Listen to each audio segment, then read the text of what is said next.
Welcome back to my new video. আমি তরুণ tour planner ব্লগে নিয়ে চলে এসেছি আর একটি নতুন ভিডিও। বন্ধুরা, আজকে কোমাগাতামারু স্মৃতিসৌধ ও পুরনো রেল স্টেশন কোমাগাতামারুর ভিডিও পৌঁছে দেবো আপনাদের কাছে। চলুন সঙ্গে থাকুন, দেখতে থাকুন ট্যুর প্ল্যানার ব্লগের আর একটি নতুন ভিডিও। ট্যুর প্ল্যানার ব্লগের পক্ষ থেকে সবাইকে প্রীতি, শুভেচ্ছা ও আন্তরিক ভালোবাসা জানিয়ে আজকের পথ চলা।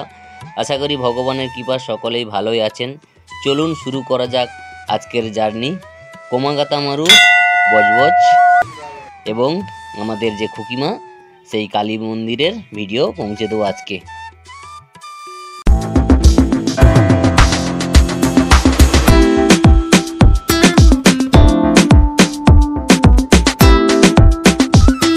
আমাদের যে বজবজ স্টেশন, যেখানে যাত্রীবাহী গাড়ি দাঁড়ায় এখন, সেইখান থেকে সোজা আপনি এগিয়ে যাবেন, দিয়ে 15 নম্বর গেট পাবেন। সেই 15 নম্বর গেটটা পেরিয়ে গেলে আপনি সোজা দেখতে পাবেন এইখানে আছে এই যে পুরনো বজবজ যে কোমাগাতামারু রেলওয়ে স্টেশন, তার বিল্ডিংটি দেখতে পাবেন।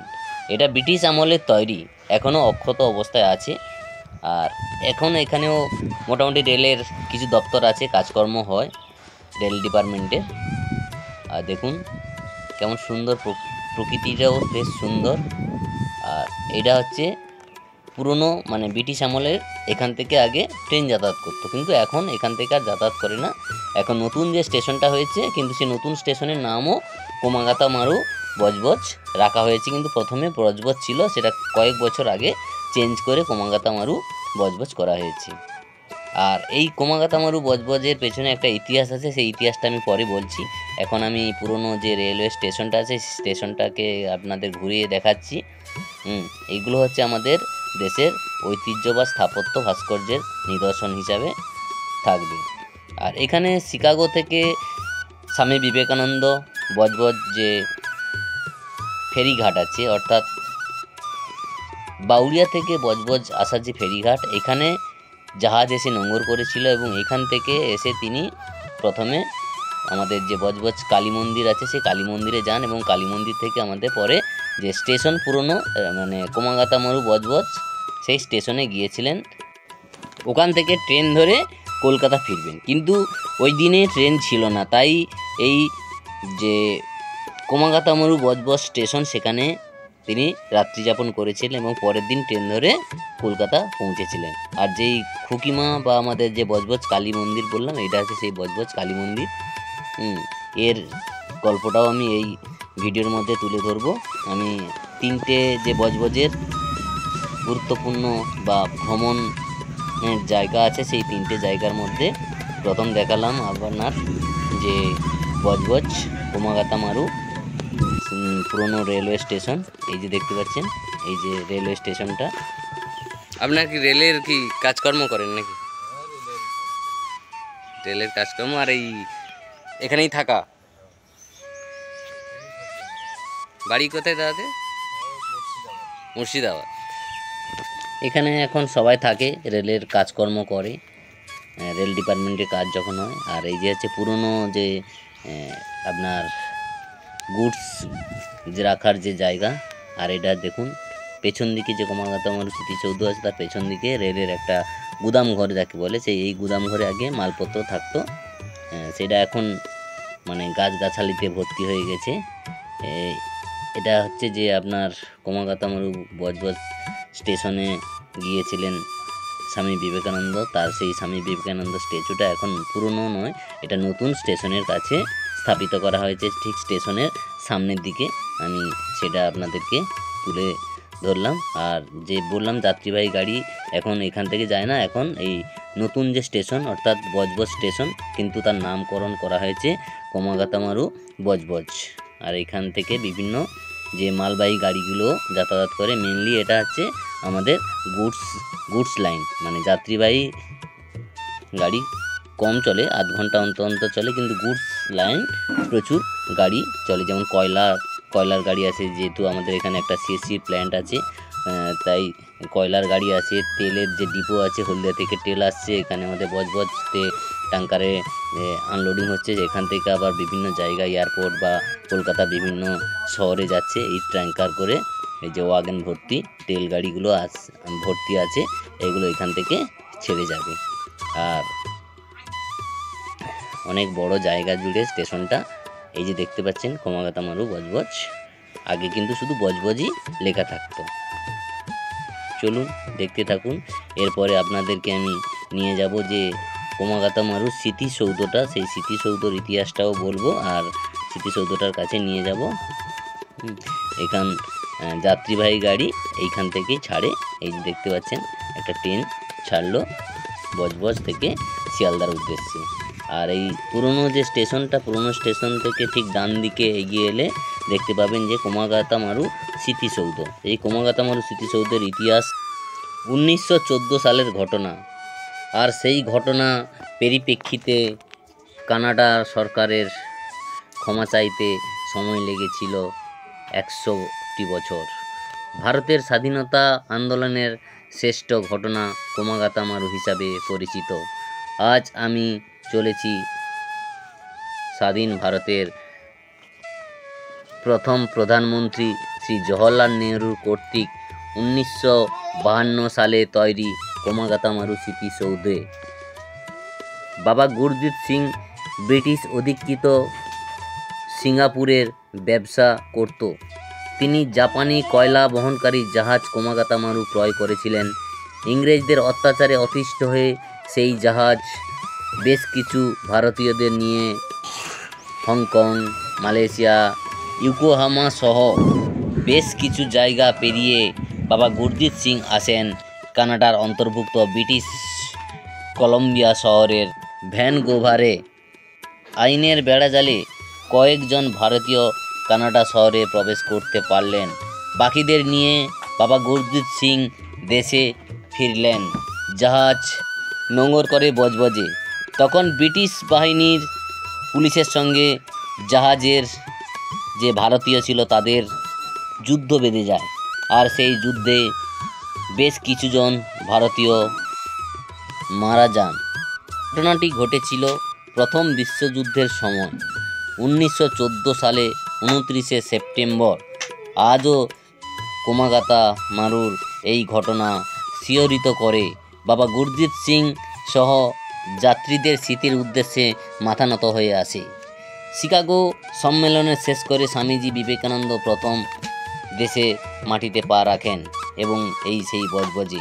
সেখান থেকে কিছুটা পথ হেঁটে বজবজ রেল স্টেশনে 1897 সালে 19শে ফেব্রুয়ারি কমাকাতা মারু বজবজ থেকে শিয়ালদা দিকে রওনা হয় এবং সেই দিনটিকে পালন করার জন্য আজও পর্যন্ত 19শে ফেব্রুয়ারি আমাদের বজবজ স্টেশন থেকে একটি ট্রেনকে সাজিয়ে ওই টাইমে ট্রেন ছাড়া হয় এবং ওই ট্রেনে যেসব যাত্রী থাকে তাদের টিকিট কাটার কোনো প্রয়োজন হয় না। এই প্রথাটা আজও পর্যন্ত প্রচলিত আছে।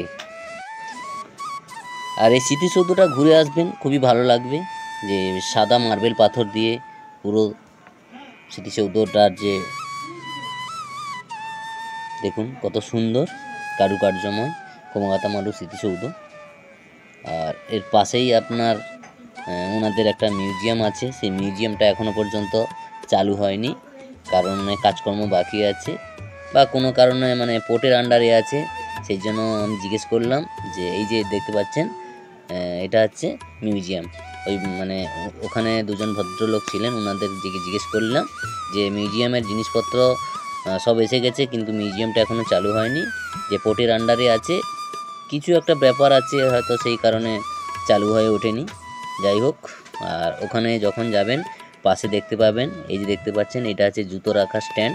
ওখানে জুতো রেখে আর সামনে বেসিন আছে, বেসিনে হাত ধুয়ে ওখানে গুরজিৎ সিংয়ের যে সমাধি রাখা আছে বা স্মৃতিসৌধ আছে সেখানে গিয়ে আপনারা নমস্কার করে আসতে পারবেন এবং যে মোমবাতি ধূপ জেলে দিয়ে আসতে পারবেন। তবে ওই স্মৃতিসৌধ ঢোকার আগে মাথায় একটা রুমাল বেঁধে নিতে হবে, কেন ওখানে খালি মাথায় ঢুকতে দেয় না। যেহেতু মানে পাঞ্জাবি পাগড়ি পরে, যেহেতু বাঙালিরা ধরো ওখানে গেছে, তাহলে মাথায় একটা কিছু বেঁধে নিতে হবে, তাহলে আর অসুবিধা হয় না। ঠিক আছে, এই যে দেখতে পাচ্ছেন এটা আছে মিউজিয়ামের যে মেন গেটটা, সেই মেন গেটটা এখন বন্ধ আছে, কোনো কারণে এটা এখনও খোলেনি। আর এখান থেকে আমি এবার বেরিয়ে গেলাম যে আমাদের বজবজ যে কালী মন্দির আছে সেই কালী মন্দির যাওয়ার জন্য এটা আছে যে তেল ট্যাঙ্কারগুলো আছে তার সাইড দিয়ে একটা রাস্তা আছে। এই রাস্তাটা সোজা গিয়ে আপনার মানে 15 নম্বর গেট অর্থাৎ যে টুনটুনি গেট আছে সেই টুনটুনি গেটের সঙ্গে মিশেছে। আর এই যে টুনটুনি গেটের রাস্তাটা অর্থাৎ এটা বজবজ বাঁ দিকে রাস্তাটা বজবজ যে কালীবাড়ি গেছে, আর ডান দিকে আপনার স্টেশনের দিকে গেছে বা প্লাস্টার মোড়ের দিকে গেছে। আর ডান দিকে যেতে যেতে পড়বে ইন্ডিয়ান কার্বন কোম্পানি লিমিটেড। এই কোম্পানি বাম দিকে রেখে সোজা চলে যাবেন, বাম দিকে একটা মিষ্টির দোকান পাবে, আবার একটা বাম দিকে রাস্তা ঢুকে গেছে যেটা আছে ফেরিঘাটের দিকে গেছে, আর ডান দিকে সোজা বালুরঘাটের দিকে গেছে যেখানে আছে প্রতিমা বিসর্জন হয়। আর এটা হচ্ছে সেই বজবজ কালী মন্দির বা আমাদের খুকি মায়ের মন্দির। এই মন্দিরে আছে কমলাকান্তের ব্রহ্মময়ী কালীমা অর্থাৎ বজবজের খুকিমা। চণ্ডিকা সিদ্ধ কমলাকান্ত ভট্টাচার্য শুধু সাধক হিসাবে নয়, প্রচুর গানও রচনা করে মায়ের পায়ে নিবেদন করেছিলেন। কমলাকান্ত ভট্টাচার্য বর্ধমান রাজ তেজচাঁদ বাহাদুরের গুরু ছিলেন। কমলাকান্ত ভট্টাচার্য একদিন বর্ধমান রাজ স্বপ্নে দেখলেন মা বাদিকারূপে তার গুরুর সঙ্গে খেলা করছেন। তারপর কমলাকান্তের অনুমতি নিয়ে 1.5 ফুট উচ্চতার কষ্টি পাথরের তৈরি কালী মূর্তি প্রতিস্থাপন করেন বর্ধমান রাজ। আর সেই শিববিহীন কালী মূর্তি হলো বজবজের খুকিমা। বজবজের এই খুকিমা কিভাবে এলেন তা নিয়ে বিভিন্ন জনের বিভিন্ন মতামত রয়েছে। কোন মতামত সত্য আর কোন মতামত সত্য নয় সেই বিচার করার ক্ষমতা আমার নেই, কিন্তু যে মতামতগুলি আছে সেই মতামতগুলি তুলে ধরাই আমার কর্তব্য। বজবজের বন্দর তৈরি হওয়ার পর দয়াল ঘোষ আসেন চাকরির খোঁজে। সেই দয়াল ঘোষকে কেন্দ্র করে বজবজের মায়ের আগমনের ইতিহাস শুরু। তখন বজবজ এমন আধুনিক ছিল না। বাওয়ালির মণ্ডল জমিদারের জমির মধ্যে ছিল শ্মশান, তার পাশেই পর্ণকুটির নির্মাণ করে থাকত সাত্য সাধক দয়াল ঘোষ। তিনি সেখানে মাতৃ পুজো করত। এই দয়াল ঘোষের গুরু ছিলেন স্বামী পূর্ণানন্দ। একদিন দয়াল ঘোষকে গুরু পূর্ণানন্দ একটি পাথরের মূর্তি প্রদান করলেন। ব্রিটিশ সেনাবাহিনীতে কাজ করতেন বলভদ্র পাণ্ডে। পরে তিনি সন্ন্যাস গ্রহণ করেন, বীরভূমে ফুল্লরাতে সাধনা করতেন। সেই বলভদ্র পাণ্ডে ছিলেন রামজি সাধু। সাহিত্যিক তারাশঙ্কর বন্দ্যোপাধ্যায়ের জন্মের সঙ্গে রামজি সাধুর সম্পর্ক রয়েছে। লাভপুরের ফুল্লরা দেবীর পুরোহিত ছিলেন রামজি সাধু। সেই রামজি সাধু তারাশঙ্কর বন্দ্যোপাধ্যায়ের বাবাকে বলেছিলেন যে তোমার ছেলে হবে, তারামায়ের পুজো দাও। মা ফুল্লরাকে বলা হয় জয় দুর্গা, আর সেই জয় দুর্গার পুজো করে যাগযজ্ঞ করলে ছেলে হবে। তার কিছুদিন বাদে রামজি সাধু যাগযজ্ঞ করে পুজো করেন, তার কিছুদিন বাদে ছেলে হয়, তাই তার নাম রেখেছিলেন তারাশঙ্কর। পরবর্তীকালে এই বজবজে এসে দয়াল ঘোষের অনুরোধে মায়ের দায়িত্ব নিলেন। আর মায়ের উচ্চতা খুব ছোট বলে তিনি খুকিমা বলে ডাকতেন সেই কমলাকান্তের ব্রহ্মময়ী কালীমা।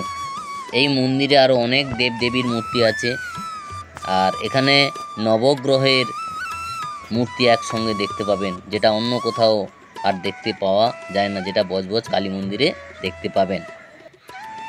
আর একটি মতবাদের মধ্যে কমলাকান্তের তন্ত্র শিষ্য রামকালী মায়ের বিগ্রহ নিয়ে বিভিন্ন জায়গা ঘুরে বেড়াতেন, বিভিন্ন শক্তিপীঠ ঘুরে পরিক্রমা করতেন। তার পদাঙ্ক অনুসরণ করে শিষ্য কালীপদ তারাপীঠ, কামাখ্যা, কালীঘাট ঘুরে অসুস্থ হয়ে পড়েন এই বজবজে এসে। স্বামী পূর্ণানন্দের আশ্রমে আশ্রয় গ্রহণ করেন তিনি। আনুমানিক 1892 সালে স্বামী পূর্ণানন্দকে তিনি মায়ের মূর্তি প্রদান করেন। তবে আর একটি মতবাদ আছে যেটা ডাকাত সর্দার চুরি করে নিয়ে এসেছিল এই বজবজে। তার এই ডিটেলস ভিডিওটি আমি আগের একটা ভিডিওতে দিয়েছি, সেখান থেকে দেখে নেবেন। ভিডিওটি দেখার জন্য সবাইকে ধন্যবাদ। আবারও দেখা হবে নতুন ভিডিওতে, নতুন কোনো ভ্রমণের গল্প নিয়ে। ভিডিওটি ভালো লাগলে লাইক, কমেন্ট ও শেয়ার করবেন। আর যারা চ্যানেলে প্রথমবার অর্থাৎ নতুন, তাদেরকে বলবো চ্যানেলটি সাবস্ক্রাইব করবেন এবং পাশে থাকা বেল আইকনটি প্রেস করবেন, যাতে আমি যখন নতুন নতুন ভিডিও দেবো সেই নতুন নতুন ভিডিওর নোটিফিকেশানগুলো সবার প্রথম আপনার কাছে পৌঁছে যাবে এবং ভিডিওটি আপনারা দেখতে পাবেন। আর শেষে বলবো সবাই সুস্থ থাকুন, ভালো থাকুন।